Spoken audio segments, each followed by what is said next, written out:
We're going to talk about the commitment of T'Ron Richardson to the Oklahoma Sooners and what it means for the Oklahoma Sooners.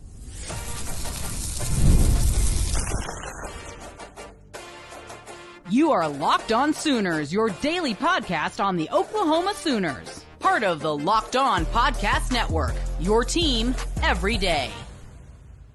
Once again, thanks for making Locked On Sooners your first listen every single day. Shout out to all the everydayers out there. Tune in and subscribe to the show wherever you get your podcasts. We're part of the Locked On Podcast Network, your team every day.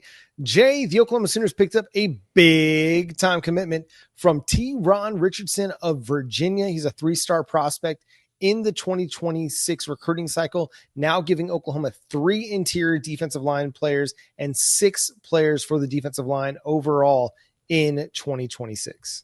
Yeah, this one was a very interesting one because it picked up pretty late. I went through and looked at T'Ron's offer sheet or whatnot, and of course, he has a really good offer sheet overall. It's a bunch of schools that you would want a prospect to, have looks from, kind of like Tank Carrington. You had your big schools. He's got Penn State. He's got Auburn. He's got Georgia, Florida, the big one, South Carolina.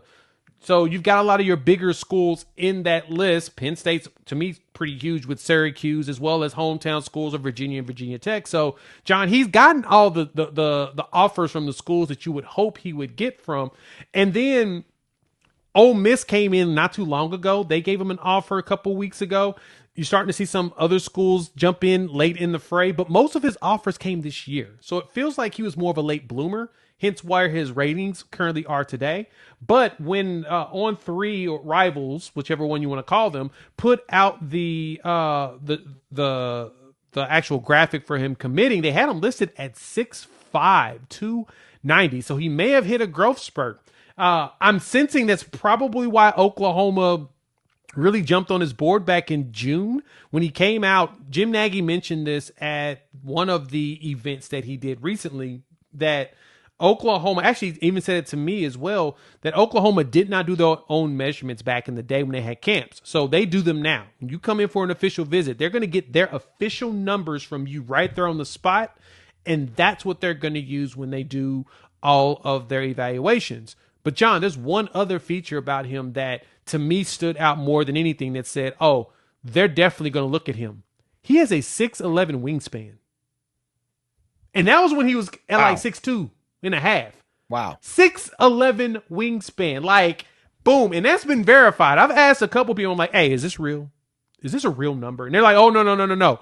Every camp he's been to in his younger ones, he's had a 6'11" wingspan at the 6-footish range. So if he's 6'5" and he's added some more wingspan to him, he could be a massive steal. And it's one of those gambles that Oklahoma can take right now.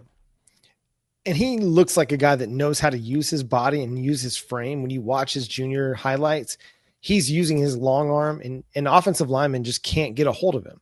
Nope. He engages, he gets that long arm going, and he shoots the gap, and it's pretty much over because they don't have the arm length to be able to grasp onto him to slow down his pass rush.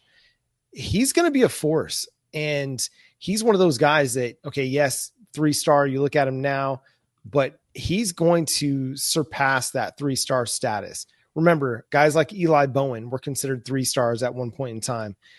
This is a good football player and someone who's going to be a factor at defensive tackle and has the frame to add another 20 to 30 pounds and will be able to carry that weight well and be an even more disruptive player. Yeah, and if he's a legitimate 6'5", 295 pounds, he'll get here. They'll add 20 pounds. He'll be over 300. And actually, he may actually be over 300 by the time he ends his senior year. You get him here, get him to 320 at that 6'5" range, and he keeps his mobility. And he also does track and field. Super agile. Like, he is surprisingly agile. He could be a terrifying person for the competition. And that's, to me, is what makes him a big pickup for the Sooners. Is you need more players like this. You're going to need more long, rangy interior guys. Most of the guys we have are 6'2", 6'3" anyway. The question has always been, what do the fine motor skills look like? Mm-hmm. And the good thing with T'Ron, the good thing with Tank Carrington, the good thing with Brian Harris, We don't need them to play next year immediately. We'll be 4 deep. We'll be 3 deep minimum, if not 4, going into next season when they come on. So that gives them 1 extra year to just get their bodies in the proper composition, because in 27 is when I anticipate them having an opportunity to truly get on the field. I also expect that in that 27 class, we'll probably land ourselves a 5-star defensive lineman that we expect to play as well. So keep your eyes open on that.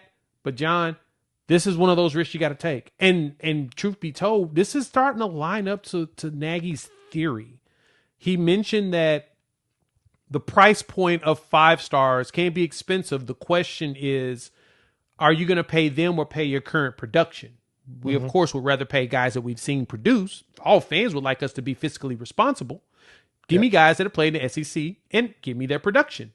Well, you go get the 5 stars that you expect to play quickly. We got Jake Krell, right? This is something I've noticed, John. When I'm looking at Jake, I look at our edge room. There's a very good chance that there's going to be space in the 2 deep for another edge, which would be Jake. Jake comes in, he's probably going to play right behind either PJ or Okoye or Taylor Wine. It'll be him battling with Wyatt Gilmore for that backup number 2 spot. And I bet you Jake has a chance of playing. Yeah. That is the thing to keep in mind when you look at certain players. If we're super young, we're probably not going to go for it. But if we're older, yeah, probably going to. Well, I think, again, it comes down to the traits that you see. Jake Krell's a super easy evaluation. You look at the guy and you're like, yes, he's got NFL pass rushing traits. He's somebody that can get after the quarterback. And that's going to be something that puts him in the potential of being a top 60 NFL draft pick one day, if he gets to Oklahoma and he produces. I look at a guy like T'Ron Richardson, and again, you can't teach that size and that frame. And I really, really like the way he plays football. He plays it physically, and he arrives at the point of attack and at the ball carrier with a lot of force. Like, he's not just kind of trying to bring you down. No, he's trying to tear you down. He wants to demolish and destroy you and hopefully get that ball out. He's just he's kind of a freak. And, another good comp that I think is relevant right now is Taylor Wine. Taylor Wine, coming out of Tennessee, was a 3-star prospect, didn't really come onto anybody's radar until like October or November of that recruiting cycle, and commits to Oklahoma really, really late in the cycle. And everybody's like, well, who's this kid? Why is he a priority all of a sudden? Like, what are they doing here? Well, the traits were noticeable. He kind of flew under the radar a little bit, and Oklahoma was able to end up getting a steal in that recruiting cycle. And we're about to see that pay off this year, just 2 years into his collegiate career. So I think this is a similar kind of a guy in that he's got the athleticism, he's got the agility, he's got the physicality, and he's got the frame, that he's somebody that you want to get into your program and develop them, because if he puts it all together, I mean, he could be a force in the middle by the time his time is done at Oklahoma. Yeah, 18th. He's our 18th commitment, which is a pretty big deal. The class is starting to shape itself out, but don't think that Oklahoma's done. This season for us is going to be critical in getting people, that want to pick Oklahoma. I expect the Sooners to really try to flip some players.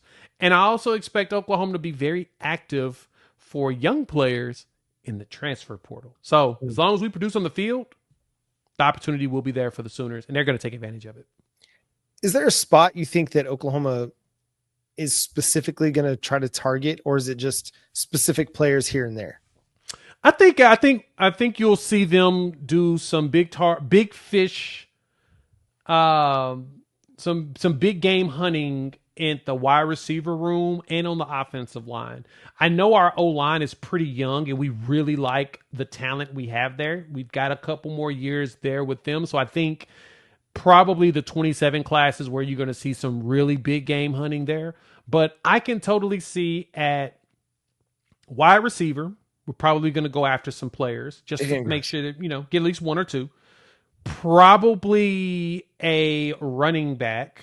I think we may try to get one more or someone that's super versatile, someone that could possibly play running back or wide receiver. You never know. There's maybe some players out there that can do that.